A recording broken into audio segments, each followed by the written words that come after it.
Assalamualaikum. Es lilin pernah jadi primadona pada zamannya ya, dan sampai saat ini es lilin juga masih diminati. Selain rasanya yang enak dan beragam, harganya juga dijual cukup murah, jadi siapapun bisa menikmatinya.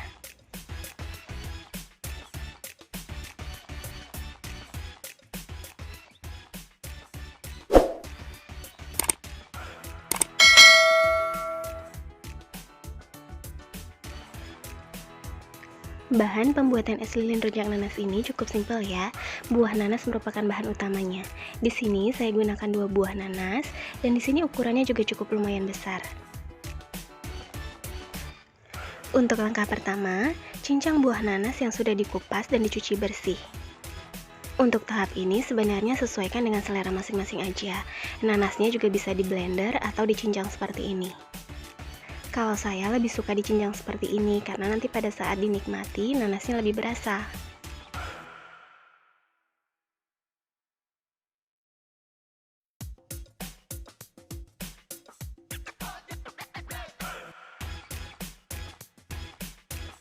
Jika sudah dicincang semua seperti ini, air nanasnya jangan dibuang ya. Selanjutnya, untuk proses pembuatan bumbu rujaknya sendiri, siapkan cabai rawit dan garam. Tambahkan terasi yang sudah dibakar, kemudian haluskan. Untuk tingkat kepedasan, sebenarnya sesuaikan dengan selera masing-masing. Selanjutnya, tambahkan gula merah. Lanjut, haluskan kembali.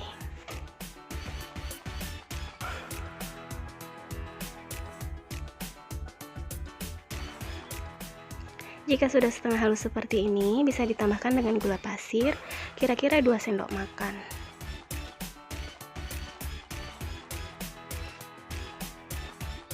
Lanjut, bisa ditambahkan asam jawa bila suka. Selanjutnya, tuang bumbu rujak di wadah yang berisi buah nanas. Untuk proses pembuatan bumbu rujaknya sendiri, seperti pembuatan bumbu rujak pada umumnya ya. Jadi, untuk tingkat kepedasan, asam, dan manis bisa disesuaikan dengan selera masing-masing. Selanjutnya, tambahkan air.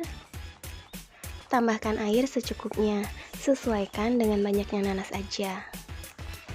Nah, jika masih dirasa kurang manis, bisa ditambah dengan sirup gula ya.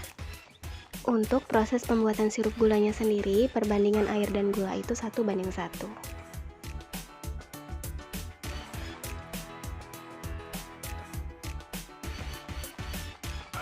Selanjutnya, masukkan ke dalam plastik es lilin.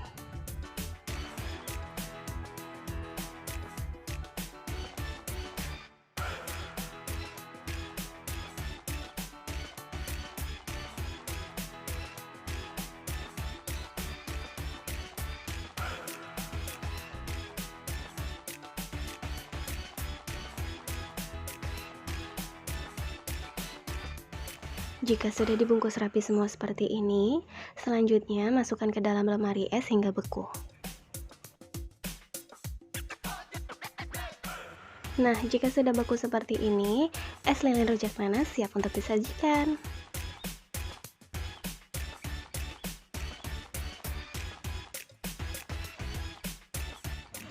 Terima kasih sudah menonton video ini, semoga bermanfaat dan selamat memasak.